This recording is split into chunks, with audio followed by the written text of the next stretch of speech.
Hello दोस्तों, कैसे हैं सब लोग। दोस्तों आज हम लोग पढ़ने वाले हैं मैथ पेडागोजी, जो कि आज का क्लास काफी इंपोर्टेंट होने वाला है मेरे भाई। जो भी साथी सीटेट 2025 की तैयारी कर रहे हैं उन सभी साथी आज अंतिम तक बने रहे, क्योंकि आज के क्लास में हम लोग मैथ पेडागोजी में कॉन्सेप्ट और ट्रिक को सीखने वाले हैं। क्योंकि बहुत सारे साथी का मैथ पेडागोजी में बहुत कम मार्क्स आता है, जिससे कारण बहुत सारे साथी सीटेट को क्वालिफाई नहीं कर पाते हैं। तो आज सभी साथी अंतिम तक बने रहे, क्योंकि आज के क्लास में सभी साथी का कन्फ्यूजन दूर होने वाला है। तो जो भी साथी चैनल को सब्सक्राइब नहीं किया, चैनल को सब्सक्राइब कर दे, वीडियो को लाइक कर दे और अपने दोस्तों में शेयर कर दे, ताकि जो भी साथी सीटेट 2025 की तैयारी कर रहे हैं उनको सहायता मिले और लाभ पहुंचे। चलिए आइए हम लोग क्लास शुरू करते हैं। तो क्वेश्चन नंबर 1 में हम लोग देखिए मेरे भाई, देखिए आज हम लोग क्वेश्चन नंबर 1 से लेकर के क्वेश्चन नंबर 15 तक सॉल्व करने वाले हैं। तो सभी साथी अपना एक पेन और पेपर लेकर के बैठे, ताकि जो भी क्वेश्चन आपको स्क्रीन पर दिखे आप वहां पे नोट डाउन करते जाए कि इसका सही आंसर क्या होगा। और लास्ट में आप सभी साथी कमेंट बॉक्स में लिखिए कि आप सभी साथी का नंबर कितना आ रहा है, ताकि मुझे पता चले कि हमारे सभी साथियों का तैयारी किस लेवल पे अभी हो रखा है। ठीक है, तो आइए क्वेश्चन नंबर 1 में देखते हैं क्या बोला है। गणित शिक्षण का मुख्य उद्देश्य क्या है। ऑप्शन नंबर 1 में बोला है सूत्र याद करना, बी में है रटवाना, ऑप्शन नंबर सी में है तर्क शक्ति और समस्या समाधान क्षमता विकसित करना, और ऑप्शन नंबर डी में है केवल गणना करना। तो मेरे भाई सबसे पहले हम लोग इसका देखेंगे ट्रिक। तो ट्रिक क्या है, तो हम लोग दोस्त पढ़े थे ना टैग वर्ड। जो भी साथी टैग वर्ड की क्लास नहीं देखे हैं वो जाकर देखिए, आपको अपने यूट्यूब चैनल पर आपको मिल जाएगा क्लास, जिसमें हम लोगों ने देखा था पॉजिटिव टैग वर्ड और निगेटिव टैग वर्ड। तो हम लोग उसके माध्यम से ट्रिक यहाँ लगाएंगे और क्वेश्चन को सॉल्व कर लेंगे। देखिए यहाँ क्या बोला ऑप्शन नंबर ए में, सूत्र याद करना। ये क्या है, ये मेरे भाई निगेटिव टैग वर्ड है। क्या है, निगेटिव टैग वर्ड है। तो ऐसा अगर टैग वर्ड दिख जाए सीधे काट देना है। फिर क्या है, रटवाना, ये भी क्या है, निगेटिव टैग वर्ड है। ये भी क्या हो जाएगा, कट जाएगा, ये भी नहीं चलेगा।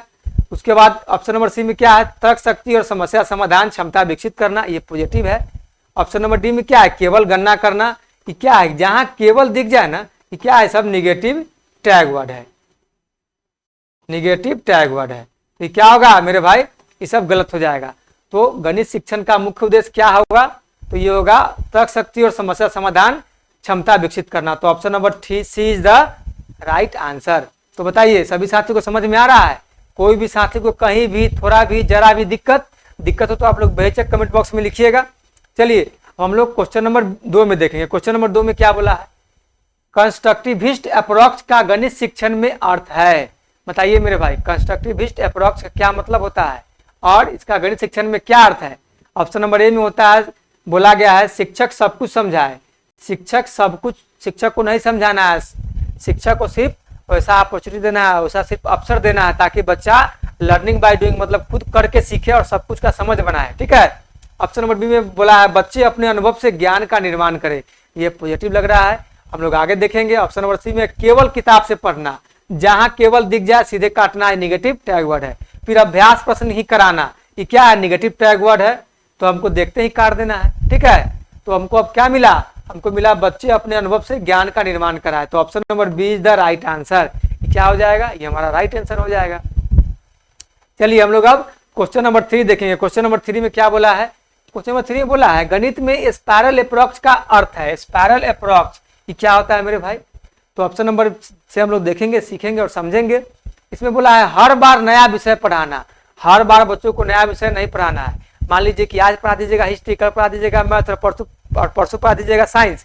ऐसे नहीं, आप देखे होंगे स्कूल में कि स्कूल में बच्चों को पढ़ाने के लिए बनाया जाता है शेड्यूल, और शेड्यूल के तहत देखे होंगे कि एक विषय को हर दिन किसी न किसी टाइम में उसको फिक्स किया जाता है कि आज अगर मैथ 8 बजे पढ़ाया गया तो कल भी मैथ पढ़ाया जाएगा, भले टाइमिंग में ऊपर नीचे हो जाए। ठीक है, तो हर बार नया विषय नहीं है कि विषय को जब तक ये पूरा ना हो जाए तब तक उसका सिलेबस कंप्लीट ना हो जाए दूसरा नहीं पढ़ाना है, तो ये गलत हो जाएगा। ऑप्शन नंबर बी में क्या है, कठिन विषय को छोड़ देना। ये भी क्या हो जाएगा, कट जाएगा। कठिन विषय को आप कैसे छोड़ देंगे, मान लीजिए मेरे भाई आप बच्चा को धीरे धीरे सिखाएंगे तो कठिन विषय को भी तो सिखाना पड़ेगा ना, क्योंकि आज थोड़ा हल्का सिखाएं, फिर कल उससे थोड़ा कठिन सिखाएंगे, फिर थोड़ा उससे कठिन सिखाएंगे। तो स्टेप बाय स्टेप जो भी कठिन विषय भी होगा उसको ही पढ़ाना है। इसको छोड़ दीजिएगा तो फिर बच्चा अपना सर्वांगीण विकास कैसे कर पाएगा, तो ये गलत हो जाएगा। फिर ऑप्शन नंबर सी में किसी अवधारणा को बार बार गहराई से सिखाना, ही सही लग रहा है। किसी भी कॉन्सेप्ट को आप उसको बार बार उसकी गहराई से सिखाएंगे तो बच्चा अच्छा समझ उसका बना लेगा, अच्छा अपना सोच को क्या करेगा, डेवलप कर लेगा। फिर ऑप्शन नंबर डी में रटने की प्रक्रिया अपनाना, जहां रट्टाफिकेशन दिख जाए ना मेरे भाई, ये क्या है, निगेटिव टैग वर्ड है, निगेटिव टैग वर्ड है, इसको देखते काट देना है। ठीक है, हो गया ना। तो क्या हो जाएगा, option number C is the right answer. बताइए सभी साथियों को समझ में आ रहा है कि कैसे हम लोग ट्रिक से इस क्वेश्चन को सॉल्व कर रहे हैं। तो सभी साथी अंतिम तक बने रहे और वीडियो को लाइक कर दे और अपने दोस्तों में दबा के शेयर कर दे। और जो भी सारे चैनल को सब्सक्राइब नहीं किया, कृपया करके चैनल को सब्सक्राइब करके आप लोग 1 के पुरवाइए। ठीक है, तो आइए हम लोग अब क्वेश्चन नंबर 4 में आते हैं। क्वेश्चन नंबर 4 में, यदि बच्चा बार बार गणित में गलती करता है तो शिक्षक को क्या करना चाहिए। बताइए मेरे भाई, आपके क्लासरूम में अगर कोई बच्चा है वो गणित में बार बार गलती कर रहा है तो आप क्या करेंगे, आपको क्या करना चाहिए। तो ऑप्शन नंबर ए में दंड देना चाहिए, निगेटिव टैग वर्ड है, सीधे देखते काटना है, क्या है, निगेटिव टैग वर्ड है। तो सभी साथी ऐसे ऐसे टैग वर्ड को नोट डाउन करते चलेंगे अपने रजिस्टर में, क्योंकि आप लोग को इसको बढ़िया से याद कर लेना है, मतलब कॉन्सेप्ट क्लियर करना है कि ये जो देख रहे हैं दंड देना, ये सब क्या है, निगेटिव टैग वर्ड है। फिर उसे कमजोर मान लेना है, ये भी क्या है, निगेटिव टैग वर्ड है, काट देना है देखते। फिर उसकी त्रुटियों का विश्लेषण कर कारण जानना है, ये पॉजिटिव टैग वर्ड है। आप बच्चा कहाँ गलती कर रहा है, कहाँ उसमें क्या कमी है, उस चीज के कारण को जब आप जानेंगे तो फिर बच्चा की कमी दूर हो जाएगा। तो क्या हो जाएगा, option number see the right answer हो जाएगा। और ऑप्शन नंबर डी में क्या, उसे छोड़ देना चाहिए, ये भी गलत है। उसे छोड़ दीजिएगा तो फिर आप पढ़ाएंगे किसको, क्या आप बच्चा को ही छोड़ देंगे तो फिर आप पढ़ाएंगे किसको। तो मेरे भाई छोड़ना नहीं है। चलिए क्वेश्चन नंबर 5 में देखिए, प्राथमिक स्तर पर गणित सिखाने का सबसे उपयुक्त तरीका क्या है। बताइए, प्राथमिक स्तर पर गणित सिखाने का सबसे उपयुक्त तरीका क्या है, मतलब सबसे बढ़िया तरीका। ऑप्शन नंबर ए में है अमूर्त रूप से सीधे सूत्र बताना, सीधे सूत्र बताने की जहां बात दिखेगा ना सीधे काटना है, ये सब निगेटिव टैग वर्ड है। ठोस वस्तुओं और गतिविधियों से अवधारणा कराना, सही बात लग रहा है। ठोस वस्तुओं और गतिविधियों से मतलब कोई भी चीज को आप उसको गेम के माध्यम से या कोई भी ठोस उदाहरण के माध्यम से उसको सिखा रहे हैं। ठीक है, कोई भी क्यूब के माध्यम से बच्चा को गणित सिखा रहे हैं तो क्या हो जाएगा, ठोस वस्तु। बार बार लिखवाना, गणित में बार बार लिखवाने का कोई क्या तर्क ही नहीं बनता है, कोई बताइए, कोई इसमें इसका क्वेश्चन बनता है क्या, तो क्या हो जाएगा, गलत हो जाएगा। तो इसका कोई तर्क नहीं बनता है। ऑप्शन नंबर डी में है केवल बोर्ड पर हल करना, केवल बोर्ड पर जहां दिखे ना सीधा काटना है, केवल जहां दिख जाए ना सीधे काट देना है, मतलब ये निगेटिव टैग वर्ड है। तो हम लोग का क्या हो जाएगा, option number B is the right answer, ठोस वस्तुओं और गतिविधियों से अवधारणा कराना। ठीक है, चलिए क्वेश्चन नंबर 6 देखते हैं। क्वेश्चन नंबर 6 में क्या बोला गया है मेरे भाई, क्वेश्चन नंबर 6 में क्या बोला गया है, एरर एनालिसिस क्या है, एरर एनालिसिस का मुख्य उद्देश्य क्या है, एरर एनालिसिस का मुख्य उद्देश्य क्या है। तो ऑप्शन नंबर ए में बोला है बच्चों को अंक काटना, गलत है, ऐसा कुछ नहीं है। बच्चों की सोच प्रक्रिया को समझना, सही बात है। बच्चों को डराना, गलत बात है। गलती छिपाना, गलत बात है, ऐसा कुछ है ही नहीं है एरर एनालिसिस में। बच्चों को अंक काटिएगा ऐसा कुछ नहीं है, बच्चा इससे डर जाएगा, ऐसा तो अंक की तो बातें नहीं करना है। बच्चों को डराना भी नहीं है और गलती छिपाना मतलब बच्चों की गलती को छिपाना भी नहीं है। ठीक है ना, क्या है, बच्चों की सोच प्रक्रिया को समझना। तो option number B is the right answer. ठीक है, चलिए क्वेश्चन नंबर 7 में देखेंगे, गणित शिक्षण में डायग्नोस्टिक टेस्ट का उपयोग किस लिए होता है। बताइए, गणित शिक्षण में मेरे भाई डायग्नोस्टिक टेस्ट का उपयोग किस लिए होता है। तो इसकी ऑप्शन नंबर ए में दिया है बच्चों की रचनात्मकता नापने के लिए, बच्चों की विशेष कठिनाइयों को पहचानने के लिए, प्रतियोगिता के लिए और अभ्यास के लिए। जहां दिख जाए ना प्रतियोगिता के लिए और अभ्यास के लिए सीधे काट देना है। क्या ये दोनों कट गया ना, अब क्या बचा है, बच्चों की रचनात्मकता नापने के लिए। तो मेरे भाई डायग्नोस्टिक टेस्ट में रचनात्मकता से क्या मतलब है, बच्चा इसमें क्या करता है, रचनात्मकता में क्रिएटिव करता है, लेकिन हमको तो मैथ में ऐसा कुछ करना नहीं है। इसमें क्या हो जाएगा, बच्चों की विशेष कठिनाइयों को पहचानने के लिए, बच्चा कहाँ अधिक कठिनाई फील कर रहा है उसको पहचानने के लिए क्या होता है, डायग्नोस्टिक टेस्ट किया जाता है। ठीक है, तो option number B is the right answer. तो हम लोग अब क्वेश्चन नंबर 8 में देखेंगे। क्वेश्चन नंबर 8 में क्या बोला गया है, गणित कक्षा में समूह कार्य कराने से क्या होता है। बताइए, ऑप्शन नंबर ए बोला है समय व्यर्थ होता है। क्या समय व्यर्थ होता है, गलत हो जाएगा। बच्चे आपस में ज्ञान साझा करते हैं, शिक्षक का काम कम हो जाता है। बताइए, बच्चे खेल में लग जाते हैं। बताइए, ये सब तीनों गलत हो जाएगा, शिक्षक का काम कम हो जाता है। आप बच्चा को कोई एक्टिविटी दे दीजिएगा तो आपको तो ध्यान रखना है ना कि बच्चा एक्टिविटी क्या कर रहा है, आपको वॉच करना है कौन बच्चा एक्टिविटी सही से कर रहा है कि नहीं कर रहा है, फिर आपको उसको गाइडलाइन देना है।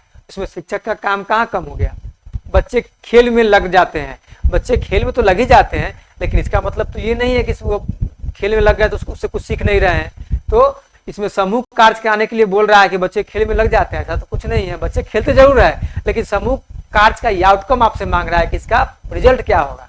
तो इसका क्या होगा, बच्चे आपस में ज्ञान साझा करते हैं। Option number B is the right answer. ठीक है, चलिए हम लोग क्वेश्चन नंबर 9 देखेंगे। क्वेश्चन नंबर 9 में क्या बोला है, वाइगोत्स्की का ZPD zone of proximal development गणित शिक्षण में किस पर बल देता है, बताइए। वाइगोत्स्की साहब का जेडपीडी गणित शिक्षण में किस पर बल देता है। ऑप्शन नंबर ए में है कठिन कार्य से दूर रखना, ऐसा तो कुछ बातें ही नहीं करते हैं कि कठिन कार्य से बच्चों को दूर रखिए। ऑप्शन नंबर बी में क्या है, सहारा स्कैफोल्डिंग देकर धीरे धीरे सीखने में मदद करना, ये बात सही है, ये बात सही है, लेकिन हम लोग और देख लेते हैं। ऑप्शन नंबर सी में है केवल आसान प्रश्न देना, जहां केवल दिख जाए ना सीधे काटो भाई मेरे भाई, बिना समझे रटाना, सीधे काटना है, रटाना रटाफिकेशन जहां आ जाए, ये सब क्या है, ये सब मेरे भाई निगेटिव टैग वर्ड है, निगेटिव टैग वर्ड है, ये भी क्या है, निगेटिव टैग वर्ड है। ये सब जहां दिख जाए ना सीधे क्या करना है, क्वेश्चन को आगे पढ़ना नहीं, सीधे काट देना, मतलब ऑप्शन को पढ़ना नहीं, सीधे काटना है। अब क्या बच रहा है, हमारा बच रहा है ऑप्शन नंबर बी, सहारा स्कैफोल्डिंग देकर धीरे धीरे सीखने में मदद करना। स्कैफोल्डिंग मतलब क्या होता है मेरे भाई, टेम्पोररी हेल्प होता है। मान लीजिए बच्चा को आप अलजेब्रा का कोई क्वेश्चन दे दिया है बनाने के लिए, वो बीच में जाके फंस गया है, तो जहां से फंसा है ना वो थोड़ा सा आप वहां से गाइड कर दिए, फिर बच्चा वहां से उसके सॉल्यूशन तक पहुंच गया, तो उसी को बोलते हैं स्कैफोल्डिंग देना। ठीक है, चलिए क्वेश्चन नंबर 10 में आइए। इसमें बोला है गणित शिक्षण में गणितीय भाषा का महत्व है, क्या महत्व है बताइए मेरे भाई। गणित शिक्षण में गणितीय भाषा का महत्व है। ऑप्शन नंबर ए में है क्या, केवल परिभाषा याद करना, देखिए यहाँ पे याद करना, केवल, ये सब क्या है, सब निगेटिव टैग वर्ड है। क्या है मेरे भाई, निगेटिव टैग वर्ड है। इस सबको देखते क्या कर देना है, काट देना है। ऑप्शन नंबर बी में क्या है, प्रतीकों, चिन्हों और तार्किक अभिव्यक्ति से स्पष्टता लाना, तो ये तो सही लग रहा है। हम लोग और आगे देखते हैं, बच्चों को भ्रमित करना, जहां पे दिख जाए ना कि बच्चों को भ्रमित करने की बात, क्या है, सब निगेटिव वर्ड है, निगेटिव टैग वर्ड है। सबको क्या करना है, सीधे काटना है। फिर ऑप्शन नंबर सी में क्या है, केवल कठिन प्रश्न पूछना, केवल, जहां दिख जाए ये सब निगेटिव टैग वर्ड है ना। दोस्त हम लोग यही ट्रिक की बात कर रहे थे, हम लोग को ऐसा ही ट्रिक से पकड़ना है ताकि हम लोगों का क्वेश्चन में टाइम भी कम लगे और ज्यादा से ज्यादा क्वेश्चन डील करे और अच्छे नंबर से इस बार सीनियर 2025 को सभी साथी पास करें। क्या हो जाएगा, option number B is the right answer, प्रतीकों, चिन्हों और तार्किक अभिव्यक्ति से स्पष्टता लाना। ठीक है मेरे भाई, चलिए हम लोग अब क्वेश्चन नंबर 11 देखेंगे। क्वेश्चन नंबर 11, इसमें क्या बोला है, यदि बच्चा कहता है कि 0 से किसी संख्या को गुना करने पर वही संख्या आती है तो यह किस प्रकार की त्रुटि है, बताइए। यदि बच्चा कहता है कि 0 से किसी संख्या को गुना करने पर वही संख्या आती है, मतलब मान लीजिए कि 0 से अगर 9 में गुना करते हैं तो बच्चा का कहना है कि 9 ही आएगा, 0 से अगर 5 में गुना करते हैं तो ये बच्चा का कहना है कि 5 ही आएगा, लेकिन आना क्या चाहिए मेरे भाई, आना चाहिए 0, आना क्या चाहिए, 0 आना चाहिए। लेकिन बच्चा का यहाँ पे कहना है कि जिस संख्या से गुना करेंगे वही संख्या आएगा, तो यहाँ पूछ रहा है कि यह किस प्रकार की त्रुटि है, तो बताइए। तो एक में है गणना त्रुटि, 2 में है अवधारणा त्रुटि, 3 में है प्रक्रिया त्रुटि और डी में है लिखने की गलती। तो क्या हो जाएगा, तो ये मेरे भाई हो जाएगा कॉन्सेप्ट एरर, मतलब अवधारणा त्रुटि हो जाएगा। बच्चा को इसके बारे में अभी बेसिक समझ नहीं है, ठीक है, मतलब कॉन्सेप्चुअल समझ नहीं है, तो क्या हो जाएगा, अवधारणा त्रुटि हो जाएगा। तो option number B is the right answer. तो बताइए मेरे भाई समझ में आ रहा है कि नहीं आ रहा आप लोग को, आप लोग को समझ में आ रहा है कि नहीं, तो आप लोग कमेंट बॉक्स में जरूर लिखिएगा, ताकि जो भी साथी को जो भी दिक्कत हो ना फिर हम लोग उस पर डाउट सेशन क्लास लेकर के आएंगे। चलिए क्वेश्चन नंबर 12 में आइए। इसमें 12 में बोला है बच्चों में गणितीय सोच विकसित करने के लिए सबसे उपयुक्त गतिविधि कौन सी है, बताइए। बच्चा में गणितीय सोच विकसित करने के लिए सबसे उपयुक्त गतिविधि क्या हो सकती है, तो ऑप्शन नंबर ए में बोला है बार बार लिखवाना, ये सब दिख जाए ना सीधे काटना है, बार बार लिखवाना। पहेलियां, खेल और जीवन आधारित प्रश्न, ये तो सही लग रहा है। क्या, सूत्र रटवाना, ये क्या है मेरे भाई, ये है निगेटिव टैग वर्ड है। ऐसा ऐसा वर्ड दिखे सीधे क्या करना है, कांटा मार देना है। फिर केवल परीक्षा की तैयारी, केवल जहां दिखे सब क्या है, निगेटिव टैग वर्ड है, निगेटिव टैग वर्ड है, सीधे क्या करना है मेरे भाई, काट देना है। तो अब क्या बच रहा है बताइए, अब मेरे पास बच रहा है option number B is the right answer, पहेलियां, खेल और जीवन आधारित प्रश्न देना, ठीक है, ताकि बच्चा इससे अपना सर्वांगीण विकास कर सके, क्या, और अपना गणितीय सोच विकसित करने में सफल हो सके। समझ में आ रहा है। चलिए क्वेश्चन नंबर 13 देखते हैं। क्वेश्चन नंबर 13 में बोला है गणित कक्षा में अन्वेषण पद्धति मतलब डिस्कवरी मेथड, अन्वेषण पद्धति मतलब क्या होता है, डिस्कवरी मेथड का उपयोग करने से क्या होता है बताइए। तो इसमें है बच्चे निष्क्रिय रहते हैं, गलत, बच्चे निष्क्रिय रहेंगे। बताइए आप बच्चा को कोई चीज कह देंगे कि बच्चा बताओ कि आप लोग देखते होंगे कि प्रकाश संश्लेषण की प्रक्रिया कैसे होती है बताइए, तो बच्चा ये चुप रहेगा क्या, मतलब इसमें निष्क्रिय हो जाएगा, क्लास में वो एक्टिव नहीं रहेगा। अगर मान लीजिए कि मैथ बच्चा से पूछेंगे कि मान लो कि हम आपको उसको दे दिए कि a+b के होल स्क्वायर को आप लोग उसको प्रूफ करो, 8 क्लास का बच्चा है तो प्रूफ करने के लिए दीजिएगा, तो क्या वो अनएक्टिव रहेगा क्लास में, मतलब निष्क्रिय रहेगा कि वो सक्रिय हो जाएगा, सोचेगा, उस पर विचार करेगा या कि इसमें क्या स्टेप लगाए कि इसका सॉल्यूशन बने।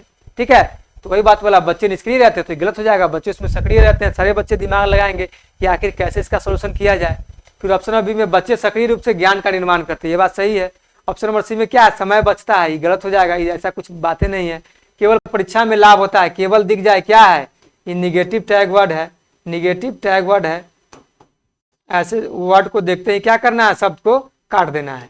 तो हमारे पास क्या बच रहा है, बच्चे सक्रिय रूप से ज्ञान निर्माण करते हैं, तो option number B is the right answer. चलिए हम लोग क्वेश्चन नंबर देखेंगे 14।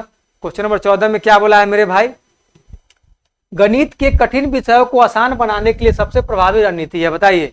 गणित के कठिन विषयों को आसान बनाने के लिए सबसे प्रभावी रणनीति क्या होगी। एक में है शिक्षक का व्याख्यान, गलत हो जाएगा, गणित में व्याख्यान देने की कोई आवश्यकता नहीं है। ऑप्शन नंबर बी में क्या है, ठोस उदाहरण और दृश्य सामग्री, सही है। ऑप्शन नंबर सी में क्या, अधिक होमवर्क देंगे तो क्या बच्चा कठिन विषय आसान हो जाएगा बताइए, नहीं होगा, वो और ज्यादा बर्डन फील करने लगेगा ज्यादा वर्क से। बच्चों को चुप कराना, बच्चों को क्लास में चुप करा देंगे तो क्या ये इसका कठिन विषय सॉल्व हो जाएगा, इसमें करने में सक्षम हो जाएगा, नहीं होगा। इसके लिए क्या करना होगा, ठोस उदाहरण और दृश्य सामग्री देना होगा, मतलब बच्चा को एक ठोस उदाहरण जिससे बच्चा अपना समझ को अच्छा कर सके, अपना समझ को डेवलप कर सके, वैसा उदाहरण देना होगा। और दृश्य सामग्री जो बच्चा देखे, उसको देख करके समझे, वैसा आपको देना होगा, समझाना होगा क्लासरूम में। क्या होगा, option number B is the right answer. इससे बच्चा क्या होगा, कठिन विषय को आसानी से सीख पाएगा, समझ पाएगा। क्या गणित शिक्षण में फॉर्मेटिव असेसमेंट का उद्देश्य है बताइए मेरे भाई। तो आज का क्लास का हमारा आखिरी क्वेश्चन है, तो गणित शिक्षण में फॉर्मेटिव असेसमेंट का उद्देश्य क्या है बताइए। ऑप्शन नंबर 1 में केवल अंक काटना, ही क्या है, ये निगेटिव टैग वर्ड है ना। तो ऐसा आपको शब्द दिख जाए सीधे कांटा मारना है, काट देना है। ऑप्शन नंबर बी में क्या है, बच्चों की प्रगति पर निरंतर नजर रखना और सुधार करना। तो सही लग रहा है, फॉर्मेटिव असेसमेंट के बारे में सही कह रहा है। क्या होता है, असेसमेंट दो तरह का होता है, एक होता है फॉर्मेटिव असेसमेंट, एक होता है समेटिव असेसमेंट, होता है ना। तो दोस्त हम लोग इस पर एक डिस्क्रिप्टिव क्लास भी करेंगे। तो आइए पहले हम लोग क्वेश्चन नंबर 15 देखते हैं कि इसका आंसर क्या होगा। तो ऑप्शन नंबर बी सही लग रहा है। ऑप्शन नंबर सी में क्या है, साल के अंत में रिपोर्ट कार्ड देना, ऐसा तो कुछ नहीं है, ये समेटिव असेसमेंट में होता है, साल के अंत में रिपोर्ट कार्ड देना। फिर ऑप्शन नंबर डी में क्या है, बच्चों की तुलना करना, भाई कंपेयर करना ही नहीं है, कंपेयर आप बच्चा में करिएगा तो बच्चा डिस्क्रिमिनेट हो जाएगा, बच्चा सही से चीजों को नहीं पढ़ पाएगा, वो अपने अंदर में कहेगा कि हम नहीं कर सकते, वो अपने आप को कमजोर फील करने लगेगा। तो ऐसा कराना नहीं है। तो क्या हो जाएगा, option number B is the right answer, बच्चों की प्रगति पर निरंतर नजर रखना और सुधार करना। ठीक है, यही है फॉर्मेटिव असेसमेंट का काम। तो आशा करते हैं कि सभी साथी को आज का क्लास काफी इंपॉर्टेंट लगा होगा, काफी मजा भी आया होगा। तो दोस्तों आप सभी साथी बताइए, आप सभी साथी का 15 में कितना नंबर आ रहा है बताइए मेरे भाई। सभी साथी कमेंट बॉक्स में लिखिए कि 15 क्वेश्चन में सभी साथी का कितना कितना मार्क्स आ रहा है। ठीक है, तो आशा करते हैं कि सभी साथी को आज का क्लास पसंद आया होगा, और कोई भी साथी को कोई भी क्वेश्चन में जरा सा भी कहीं भी डाउट हो, या सीटेट का आप लोग दोस्त प्रैक्टिस सेट लगाते होंगे, कहीं भी डाउट हो तो आप लोग बेशक कमेंट बॉक्स में लिखिए और क्वेश्चन डालिए, ताकि हम सभी साथियों के लिए उस पर एक डाउट सेशन का क्लास लेकर के आए और सभी साथी का डाउट खत्म करने का प्रयास करें। दोस्तों आप सभी साथी कमेंट बॉक्स में ये भी लिखिएगा कि अब अगला क्लास आप लोग किस सब्जेक्ट पर चाहते हैं। तो आज के लिए इतना ही, फिर हम लोग मिलते हैं नेक्स्ट क्लास में। तो जो भी साथी तो चैनल को सब्सक्राइब नहीं किए हैं, चैनल को सब्सक्राइब कर दे, वीडियो को लाइक कर दे और अपने दोस्तों में शेयर कर दे। धन्यवाद, जय हिंद।